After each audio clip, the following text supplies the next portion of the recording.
کل ایک ISPR کی پریس کانفرنس ہوئی اور اس کے اندر انہوں نے ایک دو باتیں کہیں تو میں مجبور ہوں کہ میں آج اپنی قوم کے ساتھ بات کروں. جو انہوں نے بات کی کہ یہ پاکستان کے خلاف بغاوت اور اشارہ سارا تحریک انصاف کے اوپر کہ ہم نے بغاوت کی اور یہ کہ یہ پہلے سے پلان بن رہا تھا اس کا کہ ہم یہ پہلے سے تیاری کر رہے تھے بغاوت کرنے کی اور یہ اپنی فوج کے خلاف یہ سارا یہ ہم نے کیا اور جس طرح کی وہ بات کی گئی مجھے ایک بڑی تکلیف ہوئی اس کی.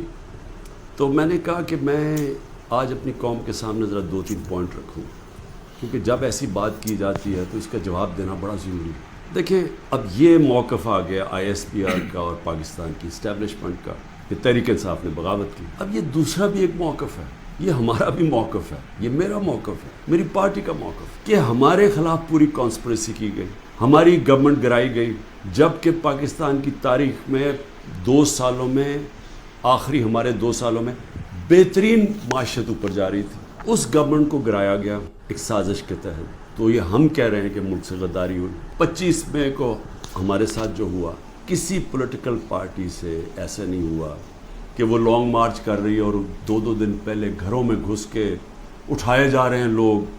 کتنے ہزار گھروں میں پولیس گھسی رات کے صبح کے 3 بجے. یہ پہلی دفعہ کسی پارٹی سے ایسے ہوا.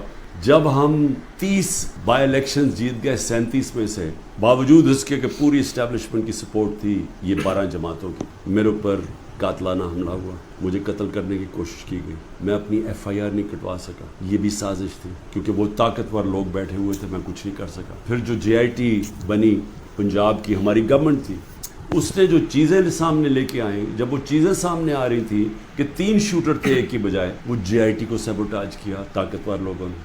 سازش تھی, کیوں نہیں JIT کو چلنے دیا. اس کے بعد ہمارے اوپر میرے گھر پہ حملہ ہوتا ہے.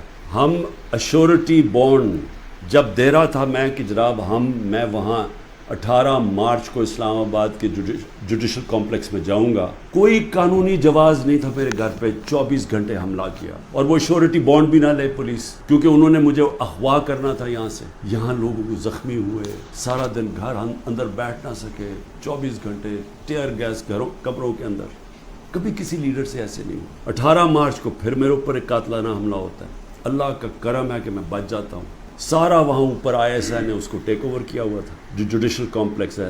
CCTV کیمرہ انہوں نے بند کر دیا. پوری تیاری تھی کہ عمران خان کو قتل کرنا تھا وہاں. وہ اللہ نے ایسا کرم کیا کہ وقت میں ہم باہر نکلے, اگر اندر چلے جاتے دروازہ بند ہو جاتا تو ختم تھا. وہاں بچا میں. اس کے بعد اگلے دن یہاں 2 دن کے بعد 3 دن کے بعد ادھر ایک اور مرتضیٰ بھٹو ٹائپ قتل کرنا تھا. وہ مجھے پہلے پتہ چل گیا, میں نے TV پہ چلا گیا, وہ رک گئی بات. سازش تو کیا ہو رہی تھی, سازش یہ ہو رہی تھی کہ ایک پارٹی جو جیتنے جا رہی تھی الیکشن, اس کو پارٹی کو ختم کرنے کے لیے لیڈر کو ختم کرنا تھا.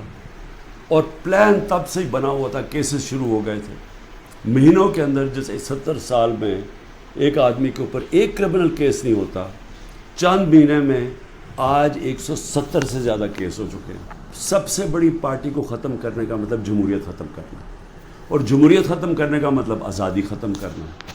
تو یہ کیا ملک کے خلاف سازش نہیں ہے؟ اور پھر جو 9 مئی کو ہوا, اب ISPR صاحب کہہ رہے ہیں کہ جناب 9 مئی کو جو ہوا ہے وہ ایک بڑی سازش چلتی آ رہی تھی, تو وہ سازش سامنے آئی, بغاوت. مجھے یہ بتائیں کہ میں جب یہاں سے, مجھے پتہ تھا پکڑنا انہوں نے مجھے 9 مئی کو, میں اس سے پہلے ویڈیو ریکارڈ کر کے گیا کہ اگر مجھے پکڑنا ہے مجھے وارنٹ دے دیں اور میں آرام سے اپنے آپ کو آپ کے حوالے کر دوں گا. کوئی ضرورت نہیں ہے کہ یہ جو میرے گھر کے باہر ہوا کہ پولیس 1000 پولیس اور رینجرز اٹیک کر رہے ہیں. سب کے سامنے جو ہوا کہ رینجرز بھی نہیں بلکہ وہ کمانڈوز تھے, انہوں نے اٹیک کیا, شیشے توڑے. عملہ جو بیٹھا ہوا تھا رجسٹری آفس کا اسلام آباد ہائی کورٹ, اس کو مارا, وکیلوں کو مارا. مجھے لگا ڈنڈا, مجھے اس طرح لے کے گئے جس طرح کوئی دہشت گرد ہے, غیر قانونی طور پہ مجھے پکڑا. کیا یہ بھی سازش کا حصہ تھا؟ کیونکہ اس کی وجہ سے اشتعال آنا تھا لوگوں کو. اور ہمارا موقف یہ ہے کہ اس کو استعمال کر کے ایک پورا کریک ڈاؤن کیا گیا جو پہلے سے پلان تھا. ہو ہی نہیں سکتا کہ 2 دنوں کے اندر آپ 10,000 لوگوں کو جیلوں میں ڈال دیں پکڑ کے, جب سے پہلے سے پلان نہیں بنا ہوا تھا. سول کورٹس کے اندر یہ جو سارے کیسز ہیں یہ کبھی چل سکتے ہی نہیں ہیں کیونکہ بوگس کیسز ہیں. تو اس لیے ملٹری کورٹس بنائے جا رہے ہیں تاکہ اس میں عمران خان کو سزا دی جائے، تاکہ وہ الیکشن سے باہر ہو جائے۔ تو میں آج اپنی ملٹری اسٹیبلشمنٹ کو کہنا چاہتا ہوں کہ دیکھیں، انصاف کا تقاضا تو یہ ہے کہ ISPR نے تو فیصلہ کر کے ہمیں دے دیا، اور جو بھی بیان آتے ہیں اسٹیبلشمنٹ سے اس سے واضح ہوتا ہے کہ ہم ہی بغاوت کر رہے ہیں، PTI اور عمران خان۔ آپ نے تو اپنا مائنڈ دے دیا ہے، تو اب سوال یہ ہے کہ آپ ملٹری کورٹس میں اب کیسے فیصلہ کر سکتے ہیں؟ کیونکہ جج، جوری اور ایکسیکیوشن تو اب بن ہی نہیں سکتے، وہ تو انصاف ہوتا ہی نہیں ہے۔ انصاف تو وہ ہوتا ہے کہ میرا موقف ہے اور ایک اسٹیبلشمنٹ کا موقف ہے، بیچ میں تو کوئی جج بیٹھ کے فیصلہ کرتا ہے نا کہ کون ٹھیک کہہ رہا ہے۔ مجھے موقع دیا جائے، میں انشاءاللہ ثابت کروں گا۔ میرے پاس تو اب آہستہ آہستہ ثبوت آیا نا کہ یہ پورا پلان کر کے 9 مئی کو انتشار کیا گیا ہے، یہ جو جگہیں جلائی گئی ہیں یہ پلان ہوا تھا پہلے سے، یہ جو پکڑے تھے 10,000 لوگ یہ پہلے سے پلان بنا ہوا تھا، اور یہ پلان صرف ایک مقصد سے تھا کہ تحریک انصاف کو ختم کرنا ہے۔ یعنی جو کاٹا ڈالا ہوا تھا، جو بار بار مجھے ہمیں اسٹیبلشمنٹ بتاتی تھی، جو میرے ابھی بھی لوگوں کو ملتی ہے، تو ہمارے جو سارے لوگوں کو ملتی ہے ان کو یہ کہ جی عمران خان کے اوپر کاٹا ڈال گیا ہے، ایک یہ عدالت میں کیس چلنا چاہیے اور اوپن ٹرائل ہونی چاہیے۔ میری ایک اور ریکویسٹ ہے، یہ ٹیلی وائز ہونی چاہیے ٹرائل، کیونکہ یہ ایک ملک کے خلاف اگر بغاوت ہے تو یہ کوئی چھوٹی چیز نہیں ہے، تو یہ چھپا کے نہیں ہونی چاہیے، پبلک میں ہونی چاہیے۔